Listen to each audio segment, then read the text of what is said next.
हामीले एउटा विज्ञापन नगरपालिकाको दरबन्दीमा विज्ञापन भएको छ म्याथमेटिक्सको र सामाजिकको। त्यसमा चाहिँ निवेदन नपरेर फेरि विज्ञापन हुँदैछ भोलि अथवा पर्सि हुन्छ। मैले सबै साथीहरूले चाहिँ एउटा सूचना पनि अब कोही सम्पर्कमा भएदेखि सम्पर्कमा राखिदिनलाई चाहिँ मैले साथीहरूलाई रिक्वेस्ट गरेको। मावि गणित अब पाएन कुन दरबन्दी होला? मावि दरबन्दी अनि एउटा गणितको एउटा सामाजिक नगरपालिकाको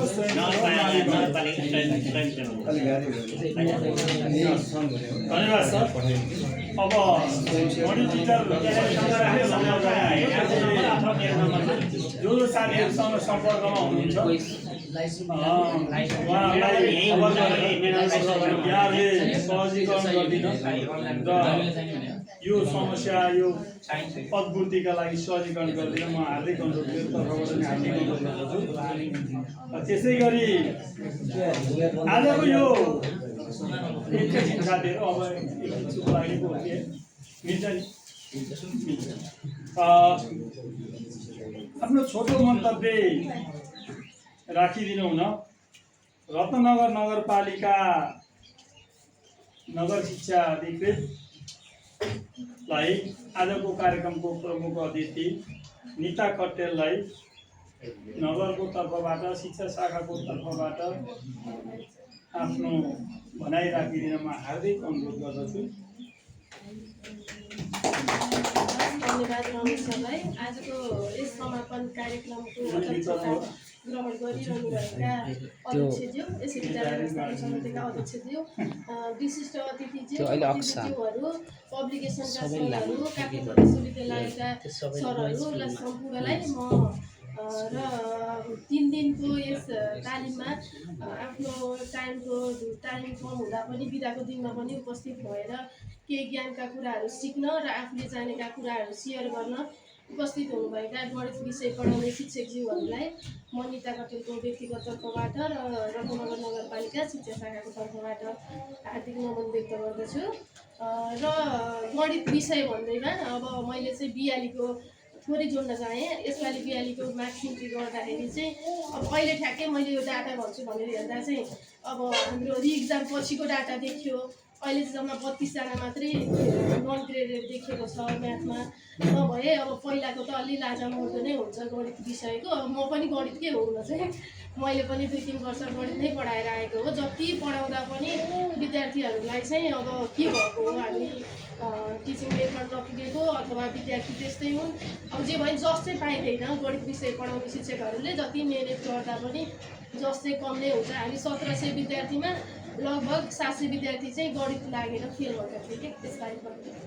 अब यो 3 दिनको ट्रेनिङमा चाहिँ मेरो अपेक्षा चाहिँ अर्कोचोटि कम्तीमा नि त्योभन्दा थोरै केही पर्सेन्ट भने नि बढी ग्रेडेड भइदिए चाहिँ हामीले गरेको कामको मूल्याङ्कन पनि हुन्थ्यो होला भन्ने चाहिँ ठुलो अपेक्षा राखेको छु। र यहाँ सिक्नुभएका सिपहरू चाहिँ हजुरहरूको कक्षा कोठामा प्रयोग हुन्छ भन्ने पनि अपेक्षा राखेको छु र पक्कै पनि गर्नुहुने नै छ। र मैले यहाँ भन्नु नै पर्दा काठमाडौँ विश्वविद्यालयका सर, उहाँ सरले मलाई धेरैचोटि गर्नुभयो, अलिकति इग्नोरै गरेको जस्तो नि भयो होला यो कार्यक्रमलाई। तर यो ठ्याक्कै असाको उमा आएर कार्यक्रम गर्दाखेरि चाहिँ हामीले धेरै सहयोग गर्न नि पाइएन। तर उहाँले जति पनि गर्नुभयो त्यो एकदमै राम्रो गर्नुभएको छ। हामीले चाहिँ टाइम दिन चाहिँ एकदम कमै दिएको हो, कम भ्याउँदै भ्याइँदैन अरू कामहरू पनि होइन। र यसबाट अनि यस हल उपलब्ध गराइदिनु हुने बैरिया माझीको सम्पूर्ण टिमलाई पनि मैले धन्यवाद व्यक्त गर्न चाहन्छु। यहाँ कार्यालय सहयोगी दाइ दिदीहरूलाई, खाजा व्यवस्थापन गर्ने क्यान्टिनका दाइ दिदीहरूलाई पनि मैले रत्नगर नगरपालिका र मेरो व्यक्तिगत तर्फबाट धन्यवाद व्यक्त गर्न चाहन्छु। हस् त यति नै हो। धन्यवाद निता कटेल म्याम। उहाँले नगरको तर्फबाट बिएलई परीक्षाको गणितको अवस्था, हामी गणित शिक्षक तानेर खुसी, शिक्षक त्यहाँनिर खुसी हुन्छ जानेर। उसको खेतीपाती भनेकै विद्यार्थी, किसानको मकै फल्यो भने किसान खुसी हुनेछ। शिक्षकको विद्यार्थी पास भयो भने, उत्तीर्ण भयो भने, राम्रो पास मात्रै होइन राम्रो व्यवहार गरे भने समाजमा राम्रो प्रभाव छोड्यो भने त्यो मैले पढाएको विद्यार्थी, त्यो मेरो विद्यार्थी गर्व गर्न लायक, छाती फुलाएर हाँसेर एकचोटि ऊ मुस्कानसहित बोल्छ। आफैले पढाएको विद्यार्थीले कतै त्रुटि गर्यो भने, नराम्रो काम गऱ्यो भने मन खिन्न बनाएर हिँड्छ। साँच्चै हुने नै हो भने, साँच्चै त्यो परिकल्पनै ठिक हो भने जिउँदै स्वर्ग जानुपर्ने शिक्षक हो। युधिष्ठिर जिउँदै स्वर्ग जानु हो र कुकुर पनि गएर सँगै भनिन्थ्यो।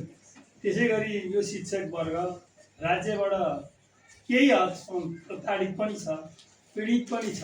हामी शिक्षकले गत वर्ष त्यत्रो धेरै आन्दोलन पनि गऱ्यौँ। त्यो विशेष अधिकारका लागि होइन, विशेष सुविधाका लागि होइन, न्यूनतम सुविधा कायम गर, न्यूनतम मूल्य र मान्यताभित्र शिक्षकलाई माया गर। शिक्षक उज्यालो भयो भने, शिक्षक हाँस्यो भने बल्ल विद्यार्थी हाँस्छ, विद्यार्थी हाँस्यो भने देश हाँस्छ, अनि बल्ल त्यो खुसीको देश, सुखी देश बन्नेछ। भन्दै जाँदा पानीका फोरा खाने जीवहरू यहीँ हामी नै हौँ। 36 सालमा पिटाइ खाने शिक्षक साथीहरू पनि हुनुहुन्छ, अहिले पनि त्यो रिटायर हुनुभएको छ। उहाँहरूको त्यो योगदान, त्यो मूल्य, त्यो रगत, त्यो पसिनाको ब्याज हामीले खाएका छौँ। तर अहिले हामीले त्यो उपलब्धि गर्न सकेका छैनौँ। तथापि पनि राज्यबाट यो अलि पछाडि पारिएको, पार्न खोजिएको यो वर्गको खुसी विद्यार्थी हो। विद्यार्थीको सिकाइ उपलब्धि वृद्धि गर्नका लागि तपाईँ हाम्रो भूमिका अहोरात्र छ। शिक्षकलाई अल्छी गर्ने छुट छैन, शिक्षकलाई यसले जान्दैन भन्ने छुट पनि छैन। शिक्षकले त्यो विद्यार्थीले खाना खाएन भने लएर क्यान्टिनमा खाना त्यही शिक्षकले खुवाउँछ, किनभने आफ्नो तलब कटाएर पनि खुवाउँछ, किनभने उसलाई विद्यार्थीप्रतिको प्रेम छ, माया छ, सद्भाव छ। त्यो वर्ग हामी सदैव लागिरहनु पर्नेछ, अल्छी गर्ने छुट पनि छैन भन्दै यो कार्यक्रम सञ्चालन, यो कार्यक्रम आयोजना गरेर के अधिकारी म राम्रोसँग चिन्छु।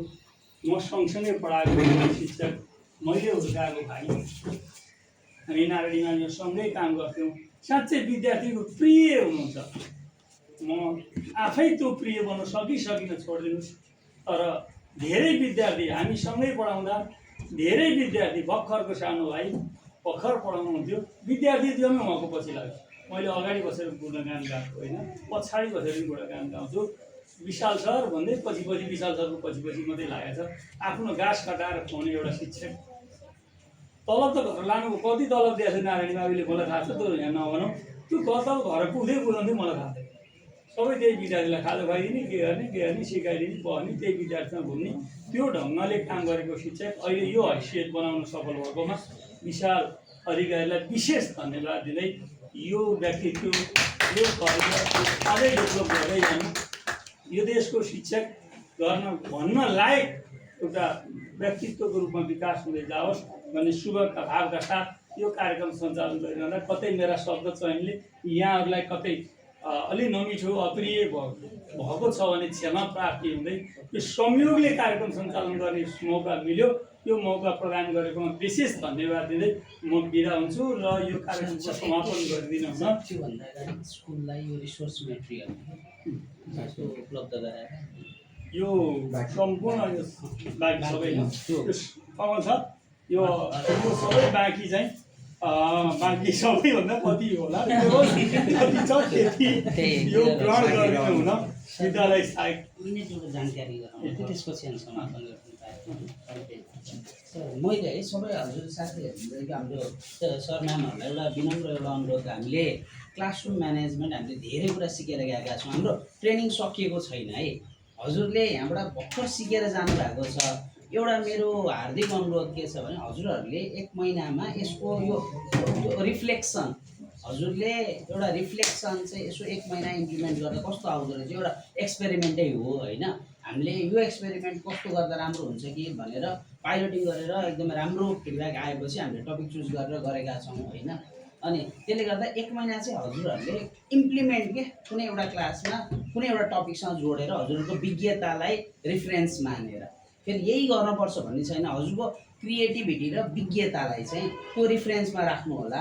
यदि कुनै त्यस्तो राम्रो भयो भने आगामी दिनमा हामीले आर्टिकलहरू लेख्दा हजुरलाई नै मेन क्यारेक्टर मानेर पनि लेख्न सक्छौँ, हामीलाई सजिलो हुन्छ होइन। हजुरलाई त्यो अस्ति पनि भनेको छु, हजुरहरू भनेको देउताको रूप हो।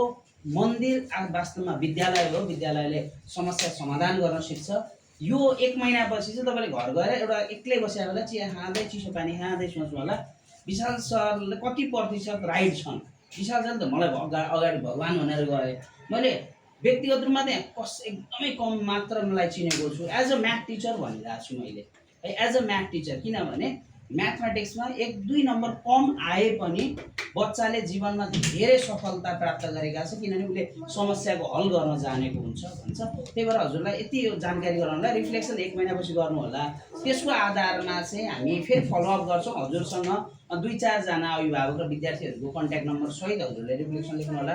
हामी स्कुलसँग पनि कन्ट्याक्ट गर्छौँ र लगभग 1-1.5 महिना, 2 महिना, 3 महिनामा हामी फलोअप गरेर सके सबैलाई, नसके 2-4 जना विद्यालयलाई चाहिँ हामीले पुरस्कृत पनि गर्नेछौँ विश्वविद्यालयको तर्फबाट। यो जानकारी दिँदै हामी अब केही समय चाहिँ लगभग फोनमा होस् अथवा सोसियल मिडिया मार्फत कन्ट्याक्ट गर्छौँ। पालिकामा पनि हामीले यसो फलोअप गर्छौँ र रिपोर्ट पनि हामीले सबमिट गर्छौँ लगभग 3 महिनापछि हैन। यति जानकारी दिँदै म यहाँबाट बिदा भएँ। धन्यवाद। भन्दै अब यो तालिमलाई कक्षा कोठासम्म यहाँहरूले पुर्याउनु हुनेछ। हामी त कुनै बेला त हामी पनि अब गजबकै म्याथको टिचर भएर हिँड्यो होला, गजबकै भयो त्यो बेलाको गजब है। अहिले जिल्लाले पुरस्कार पनि दिएको थियो। अब हामी अलिक बुढो हुँदै गएको छौँ। त्यसरी मैले त विषय पढाउने टिचर पनि आफूले अर्को विषय पढाएर जिम्मा लाउँदै गएको छु है।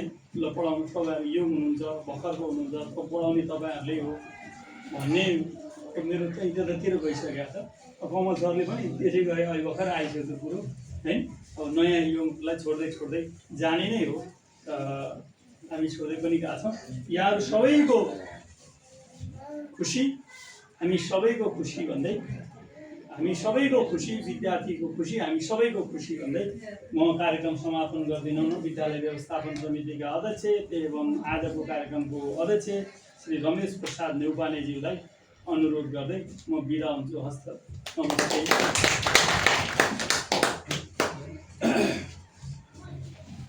धन्यवाद दोस्रो। यस कार्यक्रममा उपस्थित नव शिक्षाविद पदाधिकारको प्रमुख गतिविधि, नव शिक्षा शाखाका कर्मचारी, अमिका म्याम, यस विद्यालयका सहायक कमल सर, यहाँ उपस्थित यो कार्यक्रमको आयोजक मण्डल लगायत अरू गणित विषयका विषय विज्ञान मूर्धन्य व्यक्तित्वहरू, यहाँ सबैलाई मेरो नमन। यो मैले यसको विषयवस्तु बारेमा खासै मलाई थाहा भएन। अब सम्झेर म समापनमा आएँ। तैपनि म एउटा गणितसँग अलिकति रुचि राख्ने, कतिखेर म पढ्थेँ, त्यसलाई रुचि राख्ने व्यक्ति भएको हुनाले र अब अहिले विद्यालयसँग जुन यो नाताले गर्दा पनि अब अहिले त फेरि बाध्य भएर रुचि राख्नुपर्ने अवस्था पनि भयो विद्यालयसँगको जुन एउटा सम्बन्धले गर्दाखेरिमा। अब यो विषय गणित भनेको मैले चाहिँ मलाई पढाउने टिचरहरू विशेष गरी मलाई एकदमै यो गणितसँग प्रभावित पारे 2 जना टिचरको नाम म यहाँसम्म लिन चाहेँ। एकजना रामेश्वर नेउपाने सर, जो हालसालै रिटायर हुनुभएको प्रेमबस्ती माइबाट, मेरो एसएससी प्रेमबस्तीबाट हो। र अर्को चाहिँ विश्वप्रकाश वास्तोला सर, जो हालसालै परम नाम हुनुभयो। उहाँहरू 2जना चाहिँ मेरो म्याथको टिचरहरू हो। र यो अलिकति हाम्रो यो शिक्षाको बारेमा, शिक्षण वृद्धिको बारेमा यहाँहरूले जति हुनुहुन्छ त्यो त मैले त केही पनि छैन। तैपनि मैले जानेको, मैले देखेको चाहिँ एउटा अभिभावक र विद्यालयसँग जोडिनु पाएको हिसाबमा चाहिँ प्रविधियुक्त शिक्षा नै अहिलेको आवश्यकता हो। यदि हामीले यो शिक्षाको पद्धतिलाई प्रविधिसँग जोड्न सक्यौँ भने त्यो एकदमै ठुलो चाहिँ उपलब्धि हुन्छ। र यसैलाई ध्यानमा राखेर यो बैरियामा चाहिँ हामीले 2टा स्मार्ट योभन्दा अघिल्लो 2 वर्ष अगाडि हामीले सिक्नु गरेको। र अहिले यहाँ नव शिक्षा अधिकारीज्यू पनि हुनुहुन्छ, अधिकारीज्यू पनि हुनुहुन्छ। तपाईँहरूले चाहिँ विद्यालयलाई पैसा भन्दा पनि यो प्रविधिसँग जोड्नलाई चाहिँ रिसोर्सहरू दिनुहोस्, त्यो किनेर दिनुहोस्। अहिलेको बच्चाले घोकेर पढ्दैन। अहिलेको बच्चाले चाहिँ स्मार्टफोन चलाउँछ, स्मार्ट तरिकाले सिक्न चाहन्छ। यदि त्यो स्मार्ट तरिकाले सिकाउन हामीले सक्यौँ भने बल्ल बच्चाको शिक्षाको गुणस्तर सुध्रिन्छ। यो मेरो भोगाइ पनि हो, प्लस चाहिँ अनुभव पनि हो। त्यो हिसाबले चाहिँ यदि हामीले त्यसरी जोड्न सक्यौँ भने चाहिँ त्यो एकदमै असाध्यै उपलब्धिपूर्णमूलक हुन्छ। यो तपाईँहरूले पनि सायद यसलाई गरिसक्नु भएको छ, पक्कै पनि गर्नु भएको छ। मैले यसलाई दोहोऱ्याएको मात्रै हो। र यो तपाईँहरूको यो तालिम अहिले मैले यो सुनिराख्दाखेरि पक्कै पनि यहीसँग सम्बन्धित हो जस्तो मलाई लागेको छ। र यो तालिमबाट जे जति सिक्नुभयो त्यो कुरालाई चाहिँ यहाँहरूले पक्कै पनि हाम्रो स्कुलमा लगेर भएको रिसोर्सलाई प्रयोग गरेर पक्कै नै यसलाई चाहिँ व्यवहारमा तान्नुहुनेछ भन्ने अपेक्षा यो आयोजक टिमको पनि छ। र एज अ यो समापन गर्ने अवसर पाएको हुनाले म पनि त्यो अपेक्षा गर्दछु। र यहाँको जुन नयाँ जुन